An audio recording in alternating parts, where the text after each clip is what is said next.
Now, an update this morning out of Cambria. Rescue crews were finally able to recover the body of the third worker from the rubble of the corn mill explosion. Didion Milling says the body of packing machine operator Paul Tordoff was recovered yesterday afternoon.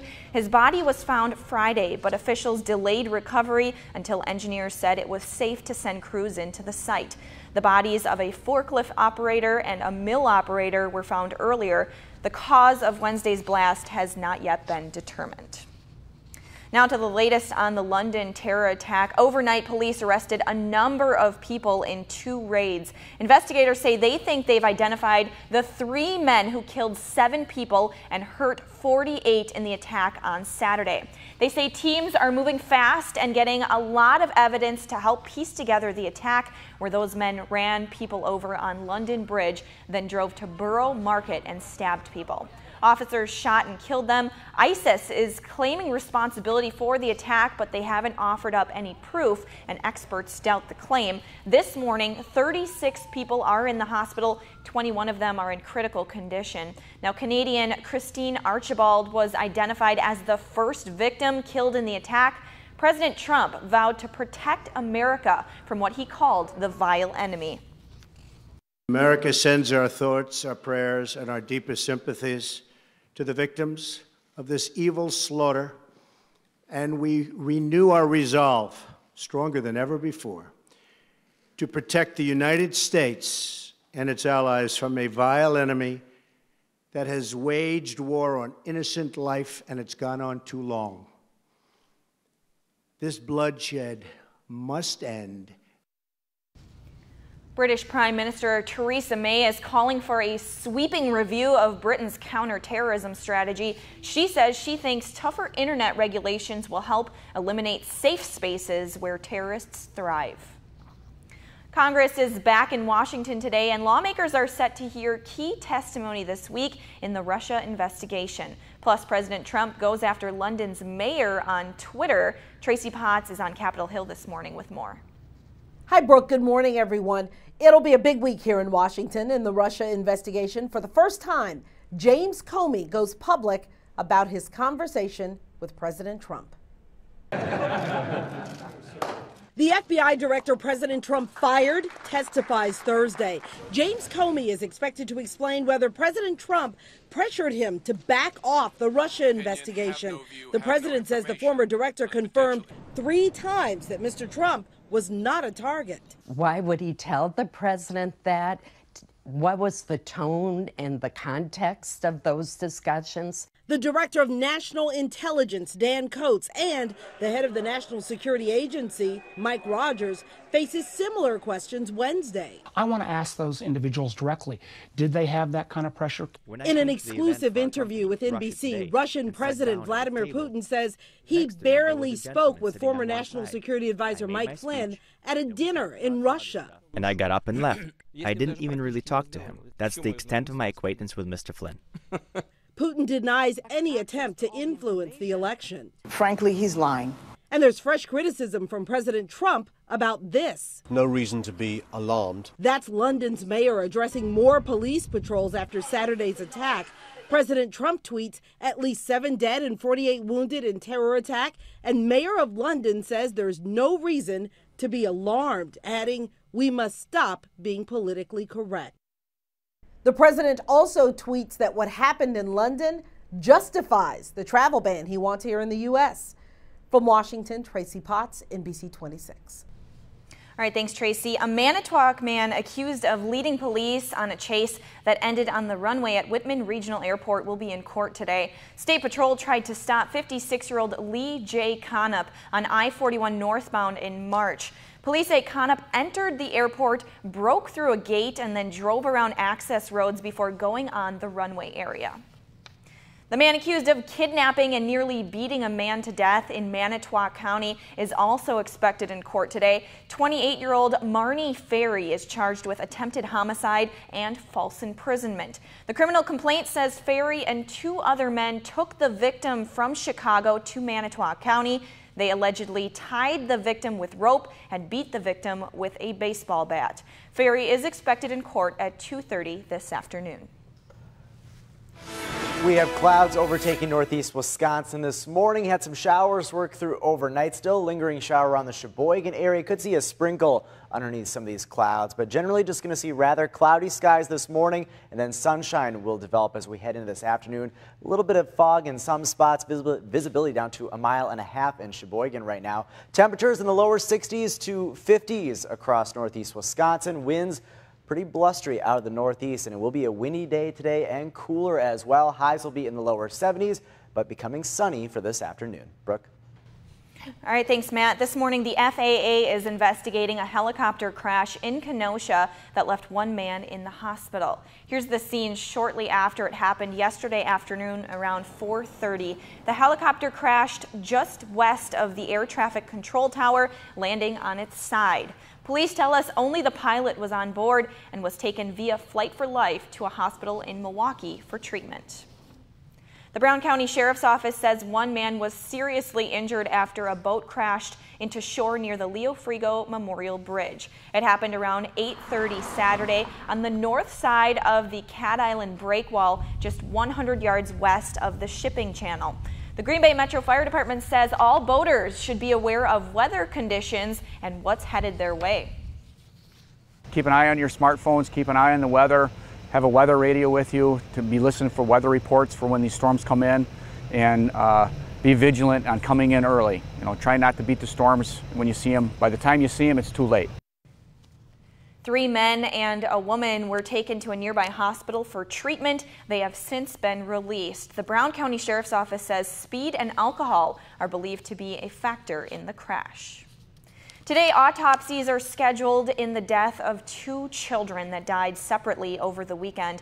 The youngest was just 1 year old. The death happened in a home near 38th and Villard in Milwaukee, and the death of a 3-year-old is also under investigation. The University of Wisconsin-Madison is getting more applications from international students. This as nearly 40% of colleges across the country are actually getting less. Campus officials say the university received 900 more applications to join its fall 2017 freshman class from overseas. That's an increase of 14% from last year. UW-Madison credits the increase to joining the common application. The process makes it easier for students to discover and apply to the university. Madison Mayor Paul Soglin says he's considering a run against Governor Scott Walker next year. He told the State Journal he was inspired by Bernie Sanders' strong showing in last year's state primary. Soglin did not say when he would make a decision. Governor Walker is expected to seek a 3rd term in office, but has not officially announced. Still ahead, it's that time of the year again. What you need to know about your training that could help you out during the Bellin Run. Plus, our local community is getting a little more green today. Details on the first downs for trees. And not as warm as what we saw over the weekend for today. Highs in the 70s and 60s along the lakeshore. Clouds this morning, but increasing sun this afternoon. We'll talk about how long this cooler weather lasts coming up after the break for your full forecast. Stay tuned.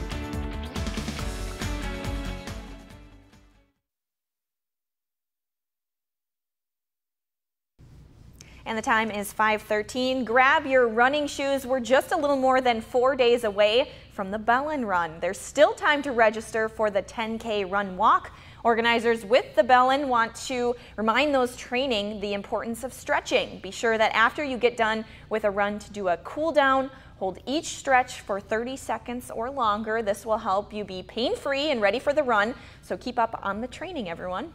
And the Packers spreading a little more green this morning. It's all part of the First Downs for Trees program in partnership with SCA and Green Bay Packaging. This year, nearly 500 trees will be planted in our local communities. A combination of elm, maple, lilac, oak, honey locust, and flowering crab trees will be planted this morning. What's the weather going to be like for them, Matt? It looks actually decent. I mean, it'll be a little bit cloudy out there this morning. We have a little bit of drizzle and some sprinkle activity, but this afternoon will be beautiful, sunshine, and also much warmer, much cooler as well for today, but it's still going to be very nice out. Highs this afternoon topping out in the lower 70s. Right now, it's 58 degrees. Currently in Green Bay, a north-northeast wind at 14 miles per hour. In Appleton, it's right now 61, a north-northeast wind at 8 miles per hour. Sunset tonight is at 8:33 p.m. So the clouds have moved on in this morning. We had a few showers out overnight, and there is going to be a few sprinkles underneath some of this cloud cover this morning. Also a little bit of patchy fog, visibility down to 3/4 of a mile right now in Sheboygan. Temperatures this morning in the 50s along the lakeshore, 58 in Green Bay, 57 in Oconto, some 60s further to the south and west, 61 in Appleton and 61 in Oshkosh. Winds pretty blustery out of the northeast, and they're going to stay gusty throughout the day today, but humidity will be low for the next few days, but then we should see an increase in humidity with our next chance at storms coming up on Thursday. But in the meantime, fairly dry weather is going to be building on in. High pressure is going to move on in later today, and that will get rid of the clouds that we have out there this morning. Here's a look at SkyCast. There's a look at this afternoon as those clouds scour on out, and we should see a good amount of sunshine. Windy and cooler today with highs in the 70s. Opposed to the 80s like what we saw over the weekend. And then heading on into your Tuesday, lots of sunshine in store for tomorrow and highs topping out generally in the lower to middle 70s. The quiet weather continues on into Wednesday. Looks great for the Broadway Farmers Market, and it should be nice. Temperatures in the 70s with plenty of sun. Also tomorrow we do have clear skies in store for the Timber Rattlers game at 7:05 p.m. Should be a great evening tomorrow for some baseball. Here's a look at your weekend forecast. The Bell and Run looks pretty good on Saturday, but then it turns hot on Sunday. Some spots could climb into the lower 90s. Here's a look at your forecast for today. Highs up in the lower 70s, morning clouds and PM sunshine. Tonight down to 51, clear skies and cool. Your extended forecast. Our next chance at rain showers and a few thunderstorms will be on Thursday. Some lingering rain and cooler into Friday. But then it's looking hot by Sunday, and that hot weather could last on into next week as well. Even a little hot for the Bell and Run, maybe. Not too bad on Saturday. 77? I'm not a runner. I don't know. It'll be warm. Yeah, it'll be a warm day, but yeah, nothing compared to Sunday. Okay. Sunday looks hot. All right, thanks, Matt. Yeah. All right, still ahead, Bill Cosby is expected in a Pennsylvania courtroom this morning. More details. It's 5:17 on your Monday morning.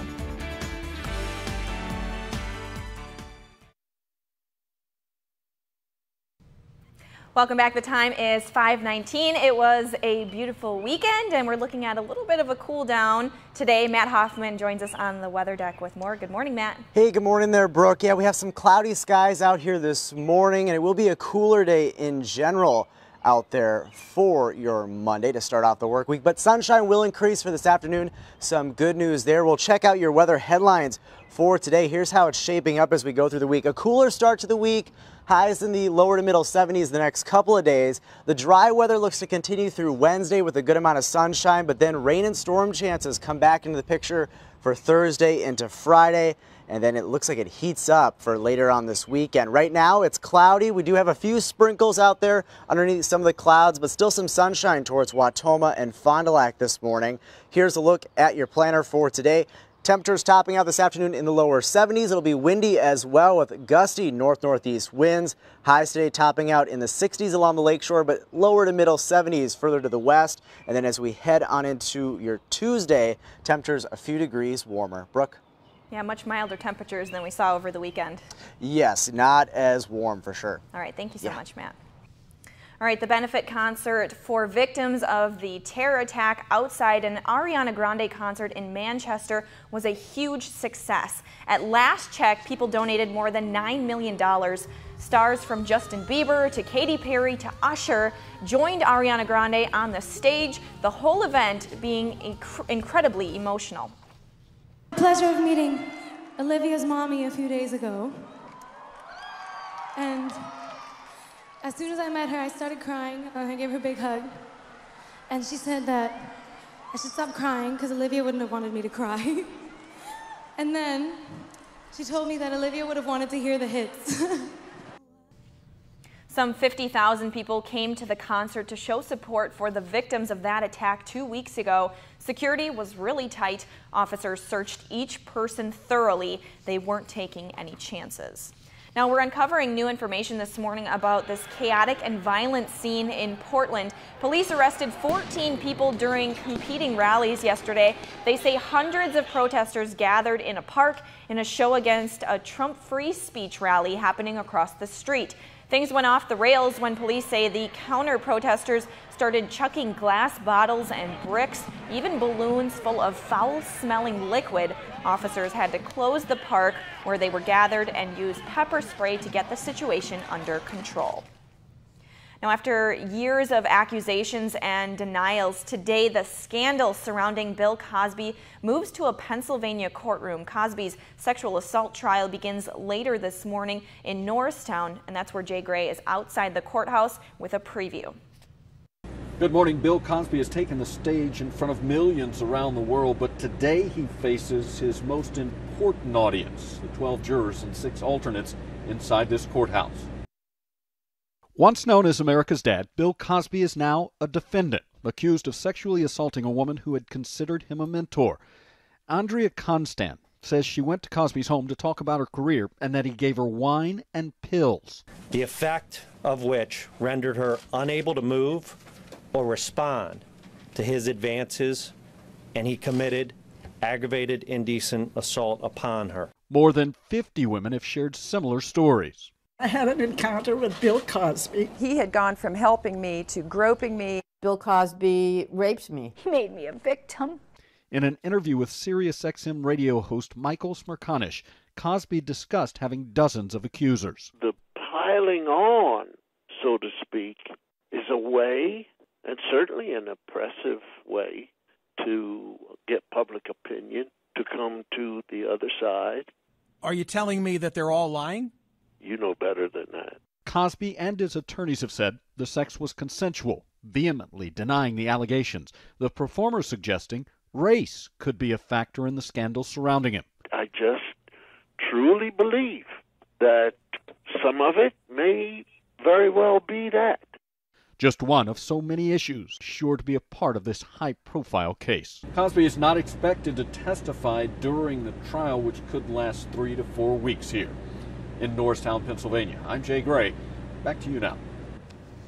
All right, and still ahead in sports, golf's top dog, Dustin Johnson, was in Wisconsin playing the U.S. Open course at Erin Hills. We'll have more after the break.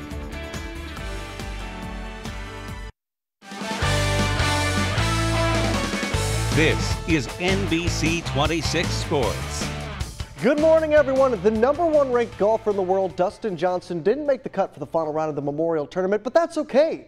He's got bigger fish to fry, like going for the first back-to-back U.S. Open championship since Curtis Strange did it in 1989. The defending U.S. Open champ was in Wisconsin on Sunday, taking a test run at the Erin Hills Golf Course 11 days before the start of this year's tournament.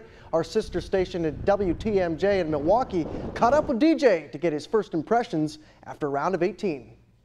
The good thing about this course is it's wide open, so when, the direction the wind's blowing, that's how it's going to blow, all day. Like there's no, it's not swirling or anything, but and you can always get a good feel of which way the wind's coming from. I'm up for the challenge. I've had a good couple of days of practice out here at Erin Hills the past couple of days, so I'm really looking forward to playing the U.S. Open here and defending my title.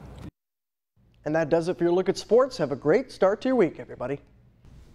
And looking ahead, in exactly 7 days, the U.S. Open Championship steps off. Good news, hotel rooms are still available for people planning on heading to Erin Hills in Hartford. Keep in mind, the golf tournament doesn't officially begin until Thursday, June 15th.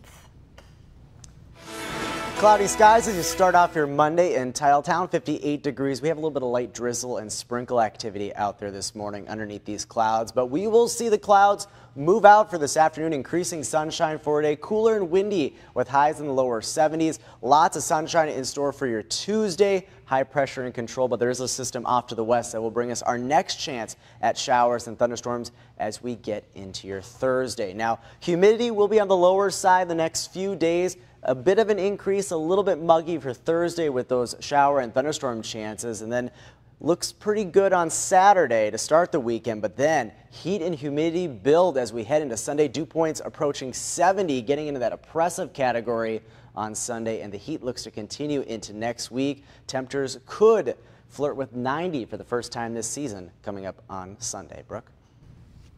All right, thank you so much, Matt. A 17-year-old Waterford High School senior is putting us all to shame in the gym with her amazing strength. Cameron Oakes competed in an international powerlifting competition, taking home the bronze in the bench press championship.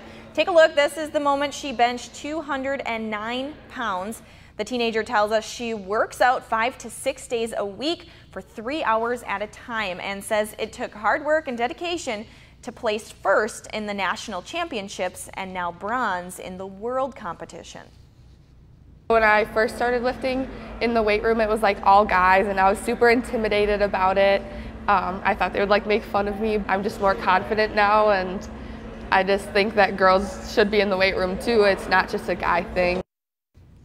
Now Cameron says she arches her back so much when lifting weights because it engages more of your shoulder and chest muscles.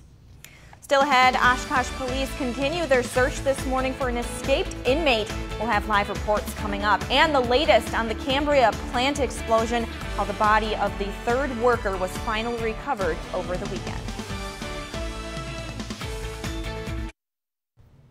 Welcome back, 5:31 on your Monday morning. We're coming off of a beautiful weekend. It really was so nice. Hot this weekend. It was warm, yeah. The warmest temperatures we've had yet so far this season. We also dealt with those storms as well, but a quiet start to the work week despite a little bit of cloud cover, some fog out there this morning. We got some drizzle too in the valley, 61 degrees right now, but look for these clouds to clear out though this afternoon, so we will see sunshine day, 58 degrees in Green Bay, winds blustery out of the north-northeast. So clouds this morning, and then we will see sunshine this afternoon. We had some showers roll through overnight, but still some lingering drizzle as you head out the door this morning. If you're going to head to Bay Beach today, wait till this afternoon. Looks pretty good. Lots of sunshine. Highs today cooler, topping out in the lower 70s. Brooke? All right, thanks, Matt. Oshkosh police are continuing their search for an escaped prisoner this morning. Our Emily Byer joins us from Oshkosh with the very latest. Emily? Brooke, police are warning residents to be on the lookout for Dennis Tharp. Take a look at his photo here. The 29-year-old is described as 5'6", 140 pounds with black hair and brown eyes. He was last seen wearing a gray shirt, dark colored pants, and a hat. Officials tell us Tharp was reported missing from the facility around 6:30 last night. It's not clear exactly when he may have escaped. Tharp was serving time at the prison for drug and weapon charges. He was scheduled to be released in December of 2019. Oshkosh police telling us this morning they want to remind the public to be vigilant. But don't approach them. That's what we're asking.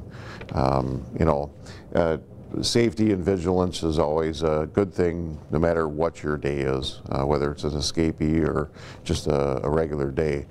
But if you happen to see them, call the police.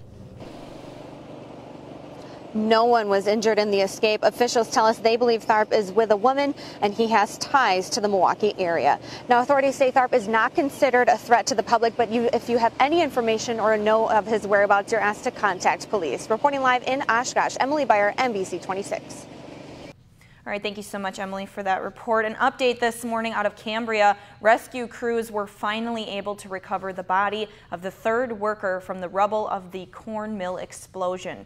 Didion Milling says the body of packing machine operator Powell Tordoff was recovered yesterday afternoon. His body was found Friday, but officials delayed recovery until engineers said it was safe to send crews into the site. The cause of last Wednesday's blast has not yet been determined. A Manitowoc man accused of leading police on a chase that ended on the runway at Whitman Regional Airport will be in court today. State Patrol tried to stop 56-year-old Lee J. Conup on I-41 northbound in March. Police say Conup entered the airport, broke through a gate, and then drove around access roads before going on the runway area. And now to the latest on the London terror attack. Overnight, police arrested a number of people in 2 raids. Investigators say they think they've identified the 3 men who killed 7 people and hurt 48 in the attack on Saturday. They say teams are moving fast and getting a lot of evidence to help piece together the attack, where those men ran people over on the London Bridge, then drove to Borough Market and stabbed people. Officers shot and killed them. ISIS is claiming responsibility for the attack, but they haven't offered up any proof, and experts doubt the claim. This morning, 36 people are in the hospital. 21 of them are in critical condition. Canadian Christine Archibald has been identified as the first victim killed in the attack. She moved to Europe to be with her fiancé. President Trump vowed to protect America from what he called the vile enemy. America sends our thoughts, our prayers, and our deepest sympathies to the victims of this evil slaughter, and we renew our resolve, stronger than ever before, to protect the United States and its allies from a vile enemy that has waged war on innocent life, and it's gone on too long. This bloodshed must end.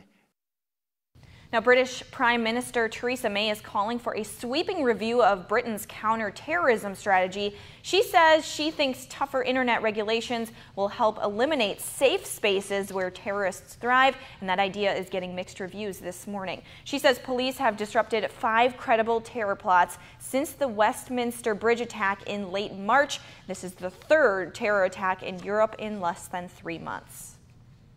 Now, here in Northeast Wisconsin, many are reacting to the tragic news that unfolded in London, and many people are wondering what it takes to make someone commit horrific acts like these. NBC 26's Eric Crest has more.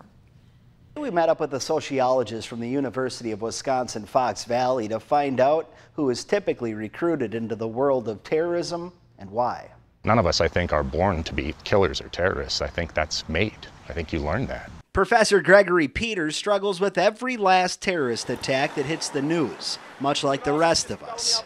But he also has a deeper understanding of how an attack like this can come to be. Grab them young, train them, right? Get them to believe in your higher cause. Professor Peters says many of the recruits of terrorist organizations are the vulnerable, who don't question authority, often coming from unstable homes. And that's a sentiment that's shared by many.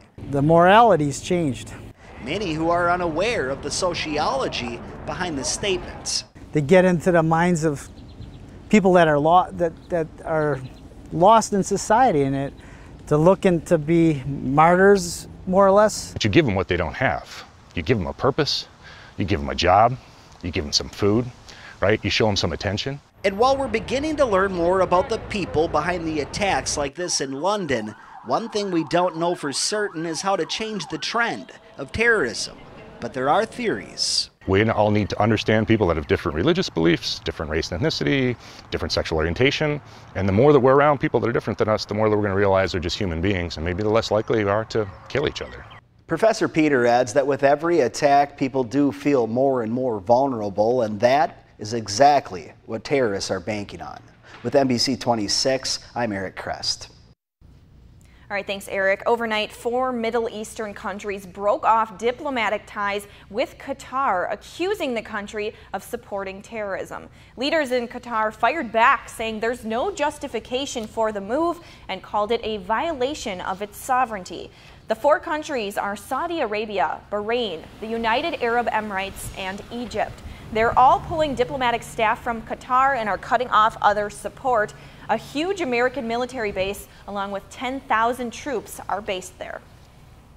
Now, it's a busy day on tap in our nation's capital. Here you're looking at a live picture. Congress is back to work after a nice long Memorial Day break, and their big task right now, agree on a budget plan. Even Republicans called President Trump's plan dead on arrival last month. President Trump is expected to reveal he's making our air traffic control system private. It's part of his infrastructure reform plan. The announcement is at 11:30. And 2 major Trump administration leaders are in Australia to talk terror. Secretary of State Rex Tillerson and Defense Secretary James Mattis will talk to the media with Australian leaders. Clouds have been increasing out there this morning, and we have a little bit of drizzle.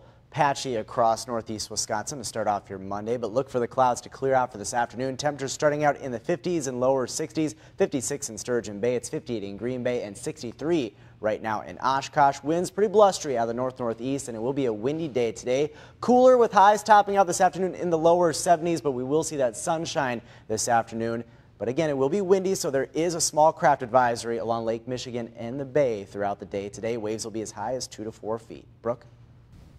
Thanks, Matt. This morning, the FAA is investigating a helicopter crash in Kenosha that left one man in the hospital. Here's the scene shortly after it happened yesterday afternoon around 4:30. The helicopter crashed just west of the air traffic control tower, landed on its side.